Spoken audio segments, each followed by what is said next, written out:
Star Wars Battlefront II is one of the most controversial video games of the past decade. If you mention it to someone who plays video games today, reactions will be quite mixed.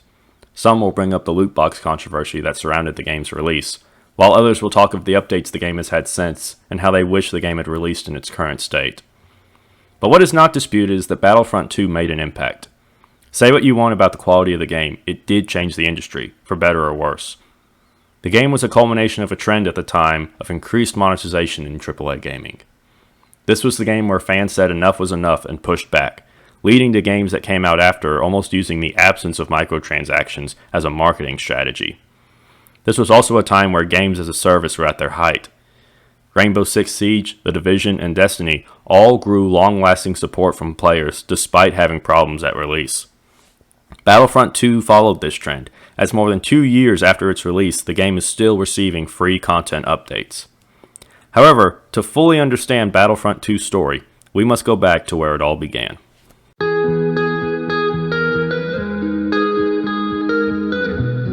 In 2012, Lucasfilm founder George Lucas sold the company to Disney for a reported $4 billion.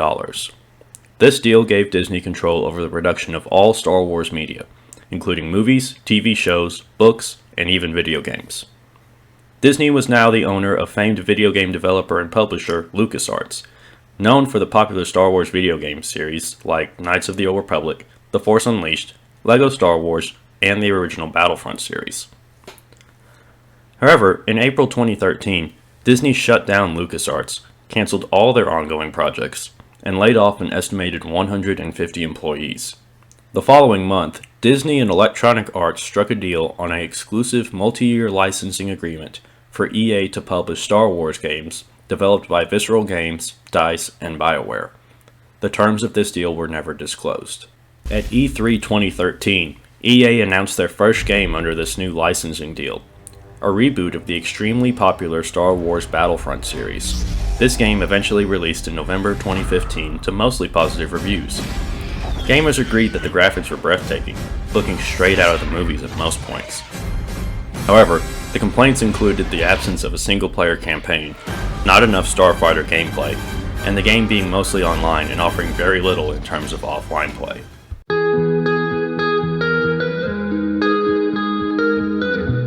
In March 2017, a sequel was announced, Star Wars Battlefront II. The first trailer for the game premiered at Star Wars Celebration 2017. The trailer showed off footage from the game's single-player campaign, which would feature an elite squad of stormtroopers. It also showed that players would be able to play across all three Star Wars eras, where the first game only contained content from the original trilogy. Another trailer was shown at E3 later that year, highlighting gameplay and characters from all three Star Wars eras. This trailer helped generate serious excitement for the game, and gave Star Wars fans hope that this game would live up to their nostalgia-filled memories of the original Battlefront series.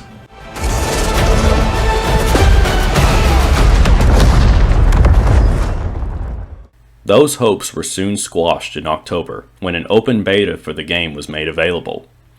Almost immediately, the game received criticism for its loot box-based progression system. This system required players to purchase randomized loot boxes in order to progress in the game. These loot boxes could include new weapons, victory poses, emotes, credits, crafting materials, and most importantly, star cards.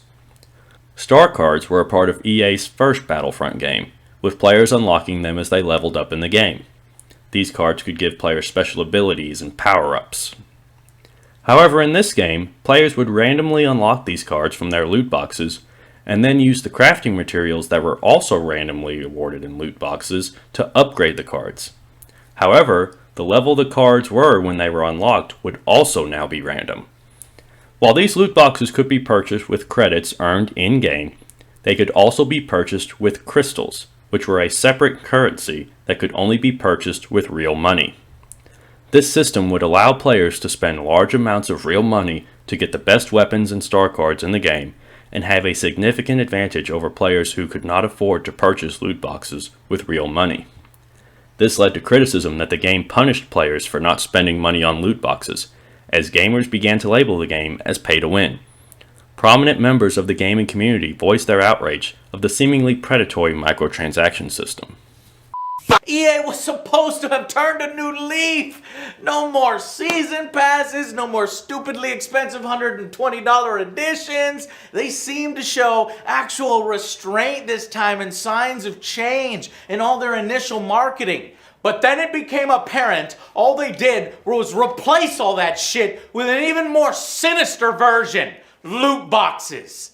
And worse, they expected everyone to applaud them for it. My god, the shit that they are pulling in Star Wars Battlefront 2 is honestly the worst shit of 2017, and it might be the worst stuff I've ever seen in video games. Because the game is absolutely, unquestionably, without a shadow of a doubt, pay to win in multiplayer. Yeah. No doubt about that. Like, Fucking broken. completely. And any suggestion otherwise is a complete lie.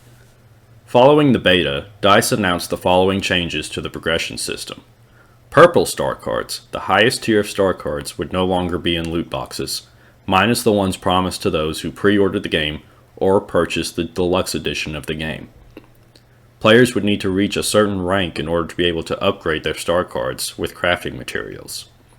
This would prevent players from acquiring a large amount of crafting materials by purchasing loot boxes and upgrading all their cards at one time, at least until they reached a higher rank.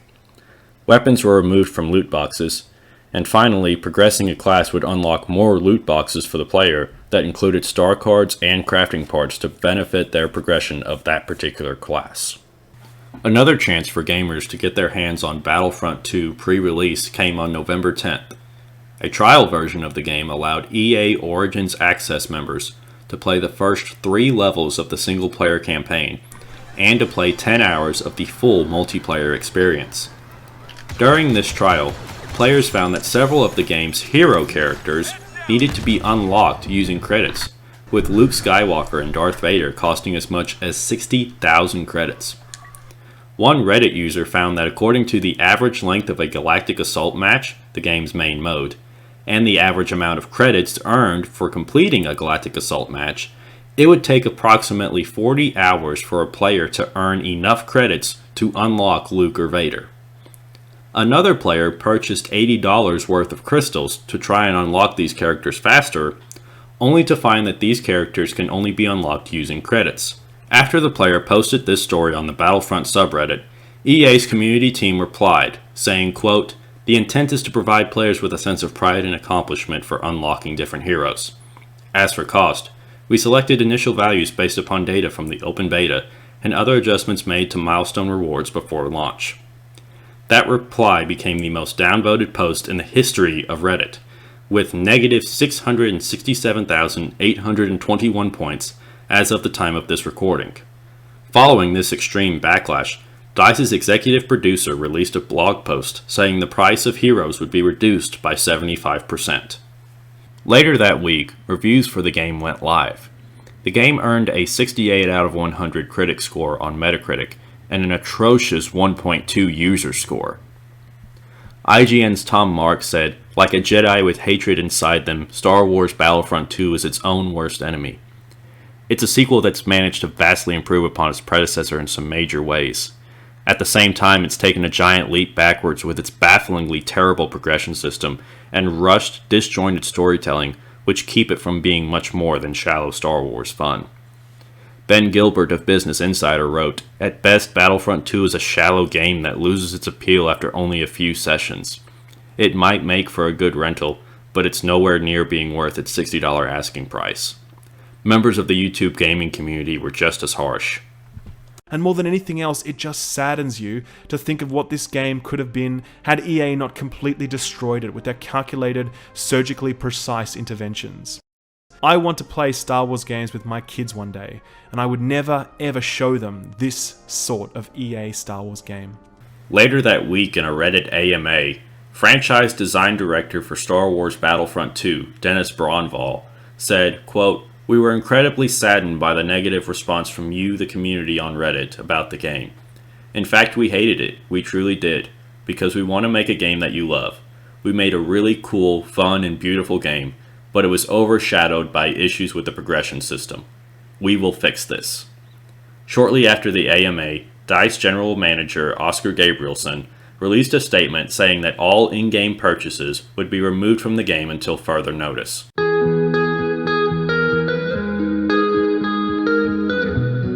With this controversy hopefully behind them, the development team turned to adding regular content updates to the game. The first update, The Last Jedi Season, came less than a month after the game's release. This update added a new Galactic Assault map and a new Starfighter Assault map. It also added sequel-era characters Finn and Captain Phasma as playable hero characters, and added Tali Lintra's A-Wing as a hero starfighter. All of these heroes would be playable without having to be unlocked with credits. This update also added a new chapter to the game's single-player story mode. This new chapter picks up the story decades after where the campaign leaves off, and shows the rise of the First Order in the wake of the destruction of the Empire. The next big update would come in March, when the team announced their new progression system. This would replace the original system that had relied on loot boxes to upgrade characters.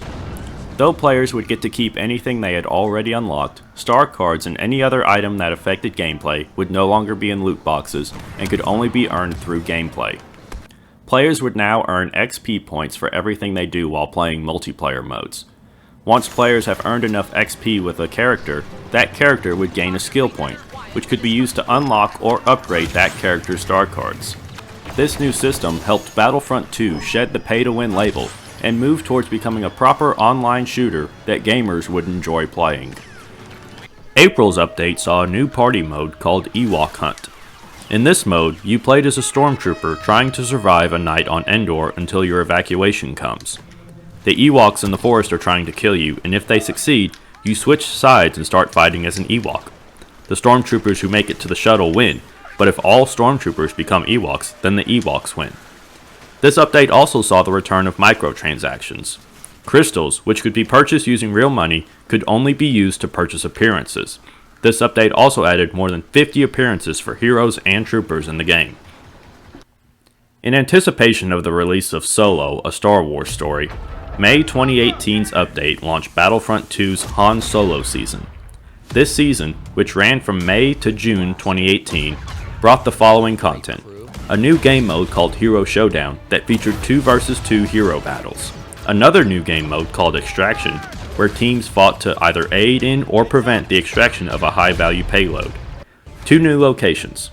Jabba's Palace was added to Blast, Heroes vs Villains, and Hero Showdown, and Kessel was added to Blast, Heroes vs Villains, Hero Showdown, and Extraction. Lando Calrissian's Millennium Falcon was added as a hero starfighter, and appearances for Han Solo, Lando Calrissian, Chewbacca, and Princess Leia were all added.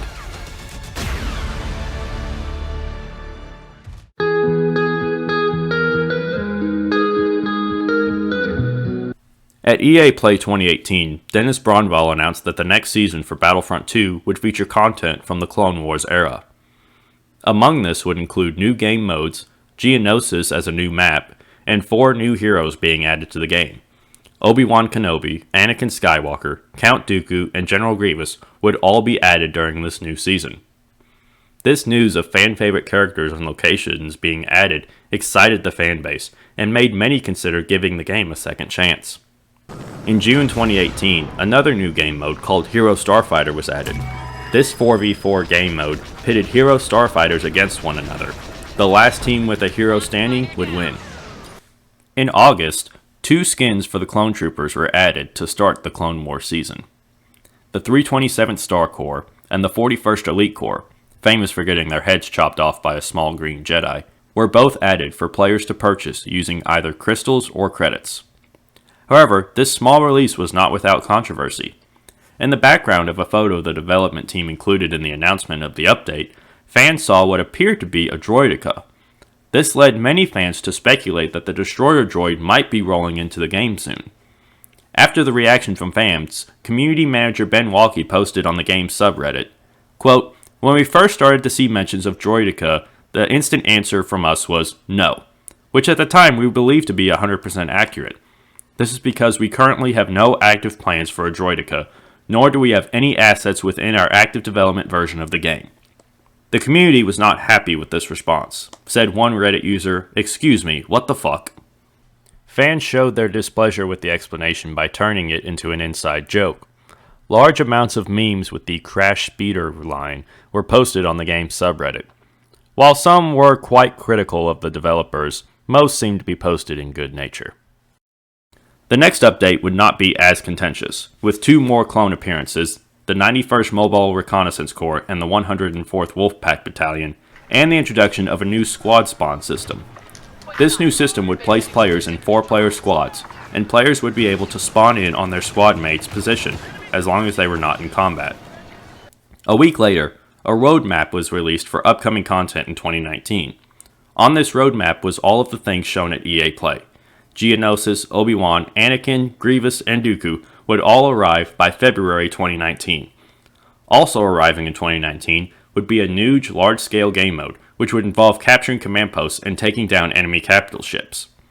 The fanbase was ecstatic to hear about this new game mode, as it sounded to them like the new mode would be like the original Battlefront series, that fans in general hold in very high regard. Fans were also excited when it was announced that the 4 new heroes would be voiced by their respective voice actors from the very popular Star Wars The Clone Wars TV series. The first of these new heroes was added on October 30th, 2018. General Grievous entered the battle with moves similar to those we see from him in the movies. The balance of the Force has been shaken. The next month, the General's nemesis, Jedi Master Obi-Wan Kenobi, arrived in an update called the Battle of Geonosis. In celebration of this large update, DICE released a new trailer for the game. This trailer showed off the 2 new heroes, along with the new map based off the second Battle of Geonosis from the Clone Wars TV series. Along with new vehicles and clone appearances and some beautiful Star Wars music, this trailer really let the whole world know that Battlefront II was back and ready to be the game fans had wanted to see the year prior. Your move.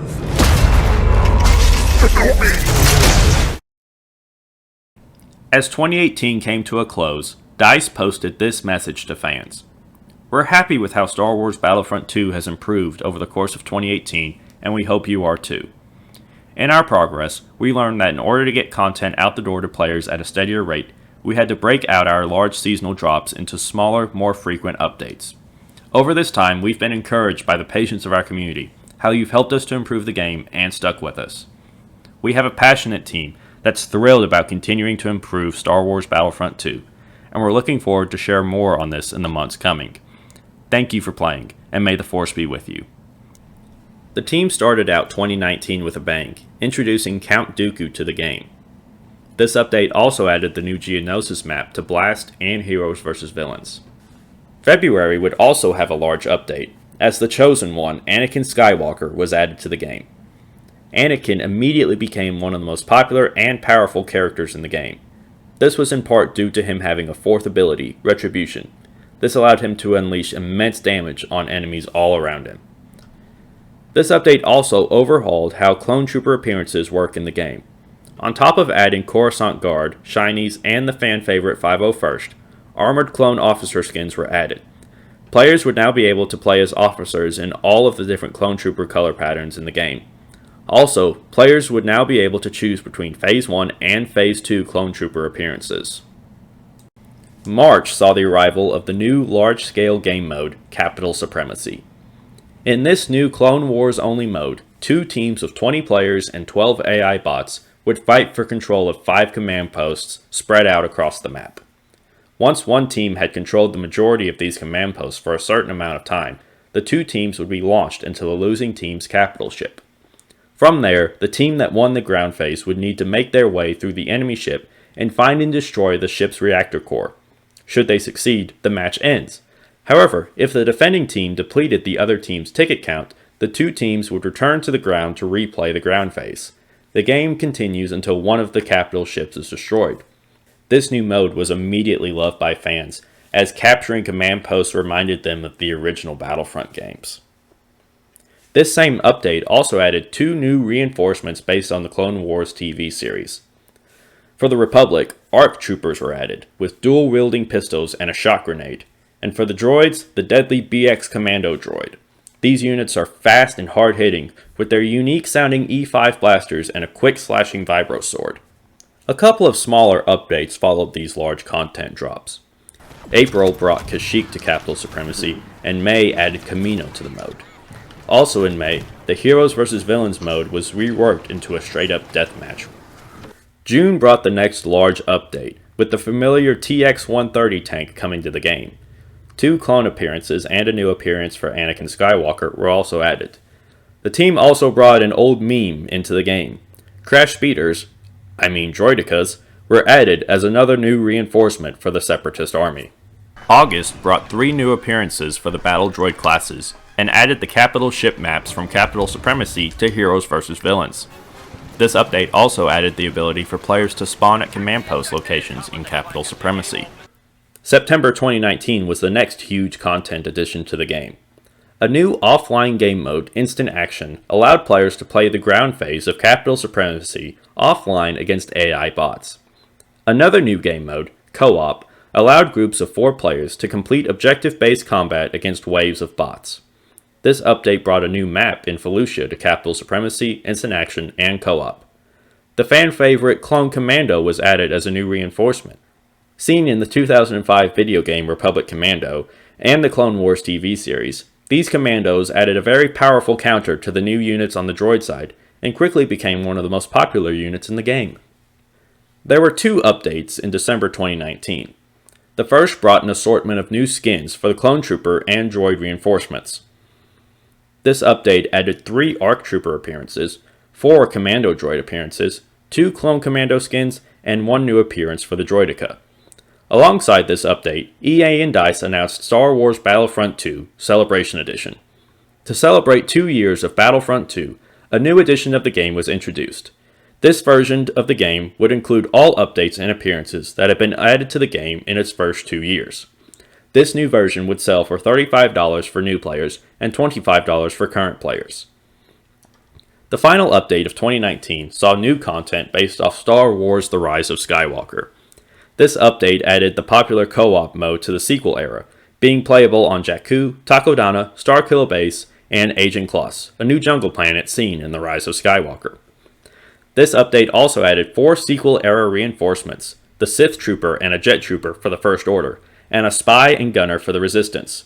New appearances were added for Finn, Rey, and Kylo Ren, based off their costumes in Episode 9. Star Wars Battlefront II has left a major impact on the history of video games. From starting an important conversation about monetization to becoming a textbook example of how to build a dedicated community, Battlefront II has a legacy that is not very black and white. 2 years after its launch, this game that was panned by critics and attacked ruthlessly by gamers is still around. Some outlets have even gone back and updated their reviews for the game to more accurately represent its current state. The group that deserves the most credit for that are the talented and hard-working developers, who have delivered countless free content post-launch and always enjoy interacting with the community. You are all amazing at what you do, and the job you all have done to bring us what should be considered one of the best Star Wars games in recent memory should definitely be commended. The best part about Battlefront 2's story is that it isn't done yet, and as the game enters its 3rd year, fans and players are excited about what will be rolling into Battlefront 2 next. I'm Brandon Satterwhite for Idej Gaming. Thank you for watching.